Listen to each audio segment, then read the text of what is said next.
Mema wonyina akwaba be ase share de di kan mi do bi ase. Wa subscribe to this channel. Wa hwe me videos now share. Me da wonyina ase. E wo ba bia wo bia. Na ene another simple recipe but equally delicious. Nyame adoma e china e Father's Day. Ti we dia mesrew. Bo modern ase wa ware atwa bi ma okunu. So ate ase. We dia e meme nyina enkwan. Ekoye ntimi nje obre no. Twabitu TV na so. Na ade ma me mfa se ne ma de share ne amuto obi nkyerem. Ekoya kasa yeto aso.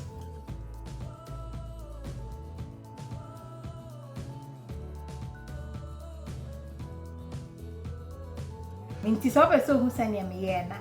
di akonya no na me nkyerem. Abusiafo enti de me wo manim ha de.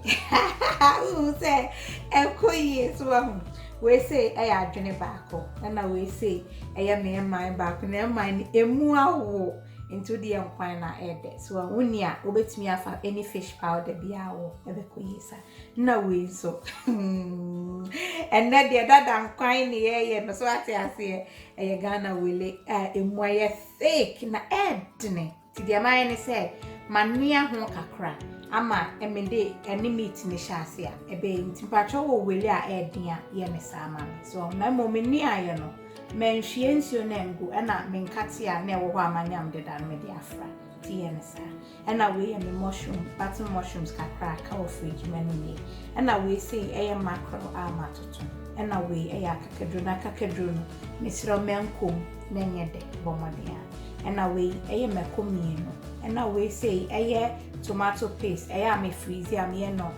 teaspoon each into 1 tablespoon nti beje ne 1.5 nsumi me blend e no enne me akakedro na me de me spice aka na chese ye de achinam no na aba ha ntosu miensa nti ntosu no balance no well so on person be fani bebre na be wi na mu ai dokodoko bomode aso be nsa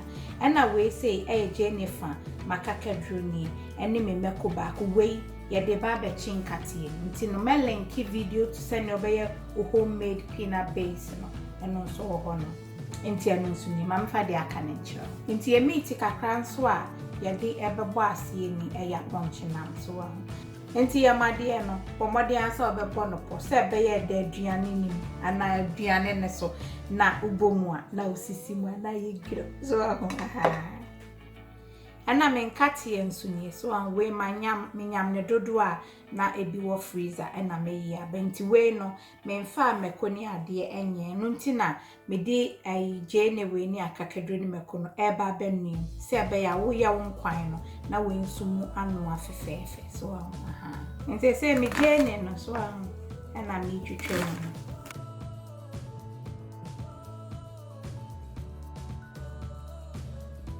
Timi jene no ofan bi wo fridge no nti meyi aka no so ebe ma nkwan na second na second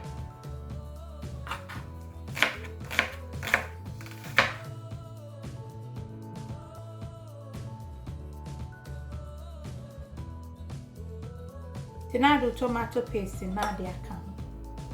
no say me ba be use me jollof spice blend so we use half a teaspoon kitwe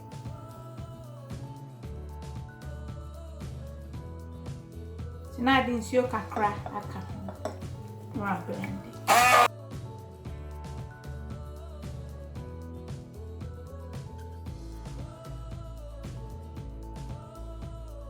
nti afi na me de ba begu me nkati ni so na man nkati ni mu aye hwam kama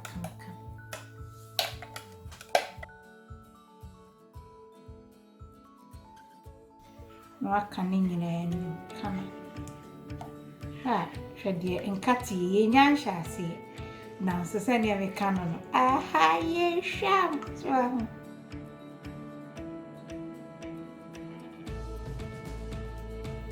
antu wa musani aye no aye kama anti afi na ndiko sijaso sipese masomi jana se na lo no kra so ahu e mani hu kitikiti lo no kra na nsi sobrawo sese no for atere ne to so se be ya ehura wa hu emu mfa no se e wante timisrawo enye ni kitikiti na emu mene kama ntima be yiwe ho atwen sese de Yan kwankwan ni so na grow no beye de.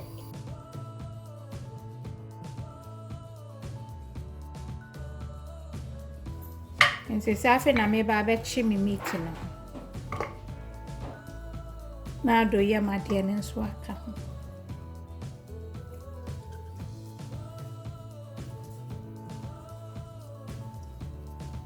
Nse se mi kwanya mi je ni ayi no akakadro na afi ma fa mi jollof spice blend no 1 teaspoon ade aka. Ti me nyama ba ne de aguso.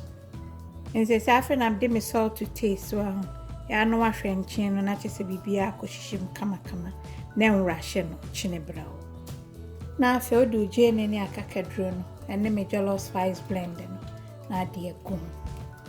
timi sanfru mu kakra bi aba tinsio no anse no so kakra bi enhye ne nsio sa time ti no aso uja na se so na eja ne ye ne brawo kama na afi wakan no so ntinsio na wo ho no eno so bebre ya ne sa na me se wa wato me jollof spice blend bi ade unim sane etie ekoyi nti wa wonje wo de no ubenye bi originalmamabetty.com so wa ba beche wo de kama ekoyi ye to aso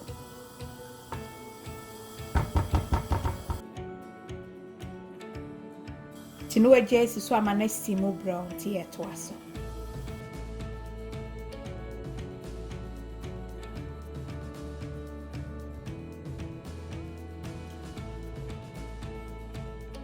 Timenkati enso na megusu yo so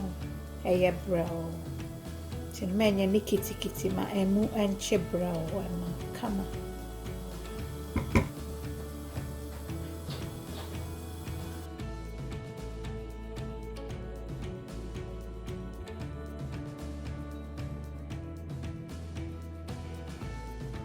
Habusia for Messi ahahwane de ense wani o ese wanum ekoyi so ahu enam no mahu enche brawo nye kitikiti so ahu sani etia nse safe na me de me wele no na wa ahwe sani wele any thickness ni you are here we dada nkwan so ahu ti moyire mo ho na muntwa mo mami na for the mine me nam ni nyina edin so ahu ti na de ato adwene ne nso no sa wadwene na emre de a fatumu akiri we no edin yankasa ti manfa ntumu ntemu a esa wode beto aduane ne so no na enkoyi nti fatumu ho sei ya now the mackerel no enyina aguso enya de ebetete eho be den sa nti no hwe sane eti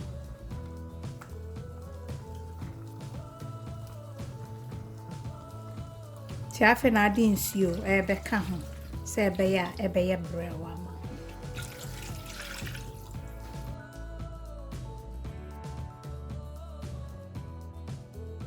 Ye en kwai bayede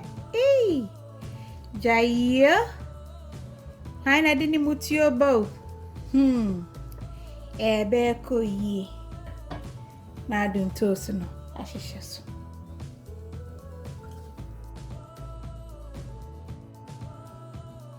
Tina do meko naka ho so meko no nso me de ba kogu nkate ni munti no ye ni sei ya mama na ehu afa so kakra sana ya to aso enko bebia na grave ye de ya to aso na akata so na fi wa mane steamy brown so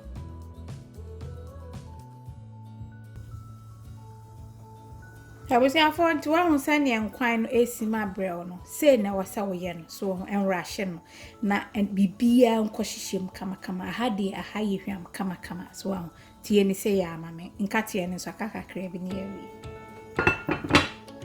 nti nkate ne so ba bi edu no ya na etutu so wa nti makata so nti ne je akonya no enche kra na emutu so aye ready yeto aso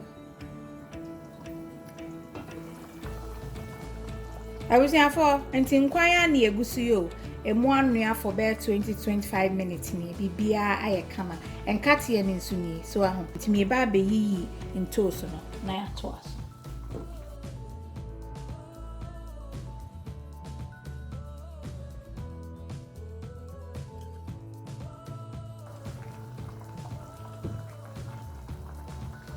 Tina fe do nkatie no na de aguso.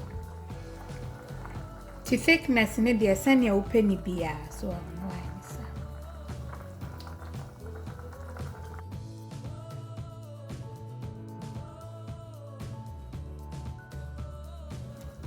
Ti de bia onu nkatie mu a nhwie ni nyina ngu nkwan ne so ansa so me konyam ntoos ni ade na beka no ma hwe thickness no ansa na ne esi ho no my de 7 de beka ho a esa no anache se we no me de gu ade ma hwe freezer nti da me nkwan me nchi mu bio no my straight nti se me ntoos no na me de aka ho na san from aka ho nti se afa na me ba hwe nkwan no ne thickness no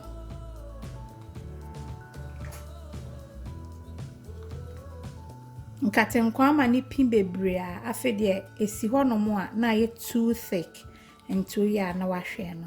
so timidensio ni bi eka ho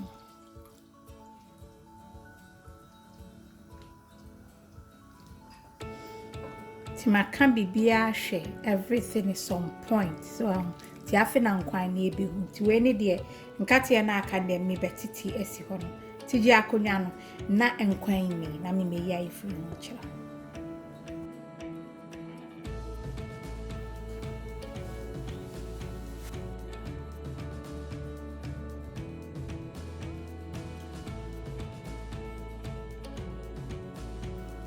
I was here for young queen na almost done yo ntimi won kruma bi wa ase so ni obedi fufu no na meko enso kakra wo hono for the opeme kwa no ya no na kire se ko yie se ne meka no wa onze ko yie ti me mana fasima na afi ni ya hwie kra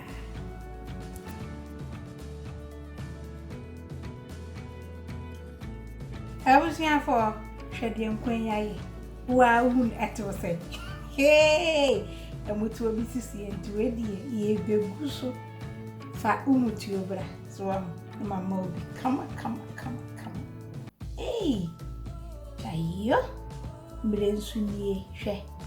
Awe ibi egua. Ogusu ya madie. Hey. Nadie. Dada bediti.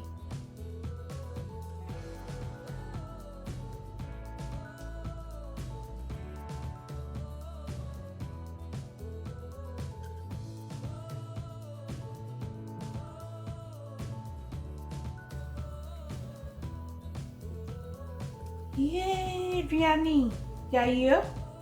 And Johnny Paco from Pumana, the Via Kawaman. When you fufu, that's when any queen. So, you make a I'm soon very open and catch them. Baby, before catch them, me.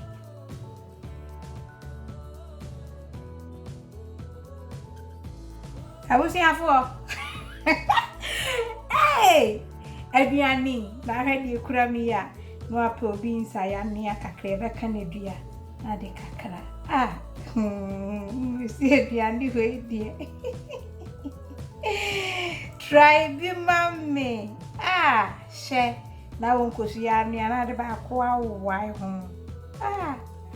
yayo ti abusi afọ aduani na ye kam we de fa watere brai ne peta obi gu ko ho ne fa ice cubes bi kam enti abusi afọ o hwe enkwen ene amutu a me de kire wi ya o se koye bomodin ase obetwe bia ma okuno ana se o papa na koye nenne efutu a me di gya miniamo titiri ekọ ye nkola no ne se wo papa na se bia ofo se wan hwew so wa ho enu nti yawdi ahye wakoma mu ma nti me mfrɛ me papa me sire obebre echina Father's Day tie me de insa etu nsa yem se bomodi an efre wo papa so ati ase papa eye ba ko wo bia se ne to de bia ebi wono ma bia ye wo ye no na dada ni ho ni mama ka kire wo na wo abete asem bia ekoso abrabo mu no so there's two sides of every story nti me pa cho bebre Kawakuma to ye ne between umame no papa asem so nebu mame nebu papa so count ya china Father's Day die eno nam de beja miniam nketo na afi we de koma me papa mo so sa ya be me bi na wo hwe me na wonnya wasadie yi a mesre wo bebre se ye bedi Father's Day bomodin ase se ne Bible se mo ye fie ni ti no be wasadie mesre wa wo ba bia bomodin Nama wani enkoma hone ye ne sanso na da chi nyame frɛ ye fia ni akonya akunta pebi ebu a kire nyame so atese original kwa ene beka sei a kire wo do kwa so enti nyame ya adoma e china nso ye de talk show no ebe hihye so a ye didi abrabo mu nkomo a menim se ebe koyi ama so I love you, God bless. Mwah.